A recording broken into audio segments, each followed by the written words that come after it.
Hello everyone. Today I am here to discuss the Mohr circle, and that is for case 3. In my earlier video, I discussed the case 1 and the case 2 elaborately. Now today I am here to discuss when a body is subjected to two mutually perpendicular like stresses accompanied by a shear stress, then how we will draw the Mohr circle to find out the normal stress, tangential stress, and the principal stresses that I will show you. Now, this is a rectangular body ABCD, and these are the stresses acting on the body. Both the stresses sigma x and sigma y are tensile in nature.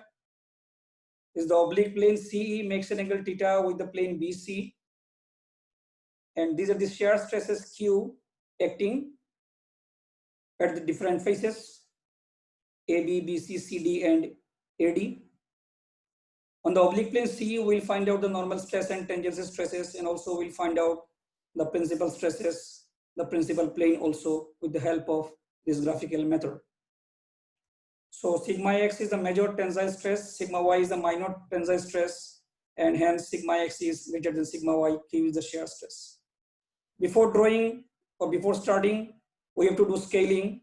So scaling, stress will be in terms of Newton per millimeter square or Newton per meter square.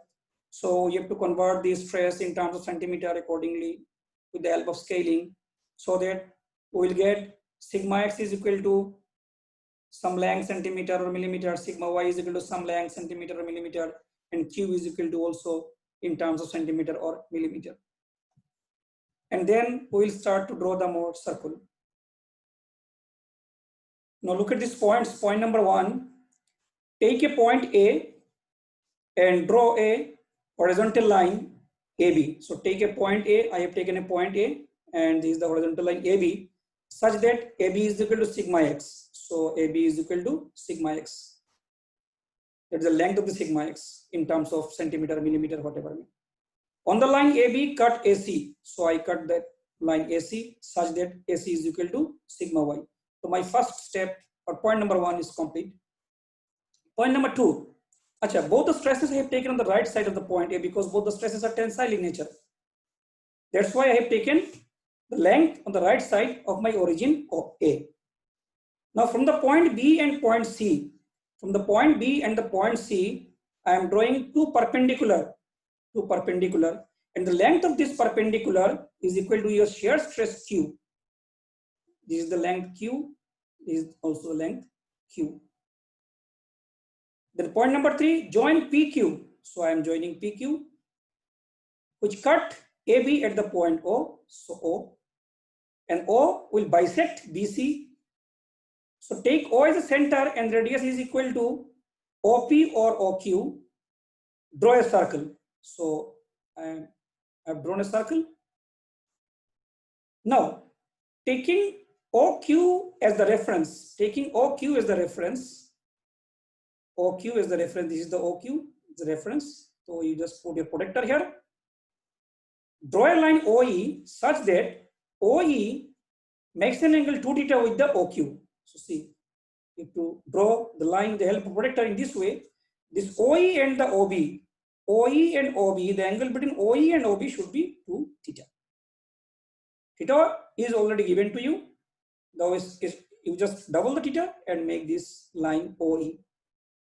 And then from the point E, draw a perpendicular to AB, OD. So OD is the perpendicular distance. And then join AE. So this completes your circle, Mohr circle. Now see, what is the length AD? The length AD, A to D. You have to measure this length AD now. Before this, you see these 2 points S and R I have given. S and R. S is the end point of the circumference here, and R, and S is the circumference end point and in this circumference. Now see, length of AD, that is the ADA to D length, will give you the normal stress on oblique plane. You have to measure this length AD. It will be in terms of centimeter or millimeter. Then you have to convert it to stresses. So this will give you the AD will give you the normal stress on oblique plane. Similarly, ED this length, perpendicular distance. This will give you the tangential stress on the oblique plane. You have to measure this length with the help of scale and convert into stresses. You will get the tangential stress. AE will give you the resultant stress. Okay. Now see this S and R point. What is this S and R point? See, this is the tangential stress. Is a vertical distance. So this stress, this vertical distance will be 0 here. So tangential stress will be 0 at the point R and tangential stress will be 0 at the point S. So these are the two planes of 0 shear stress. These are the two planes of 0 shear stress. So 0 stress is plane. Here the plane of is the principal plane. Principal plane is the plane in which shear stress is 0. So it is the plane of principal stress. And I have taken the normal stress AD, the horizontal distance AD. So this D, the AD will be maximum at the point R. So normal stress here, it is a major principal stress. AR is the major principal stress and AS is the minor principal stress. This is AR is the sigma 1 major principal stress and AS is the sigma 2 minor principal stress. Similarly, maximum shear stress will be the radius of the circle. This will maximum at this point.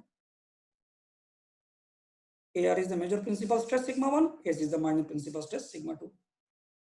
So with this I have completed the case 3. The next class I will discuss the case 4. Thank you.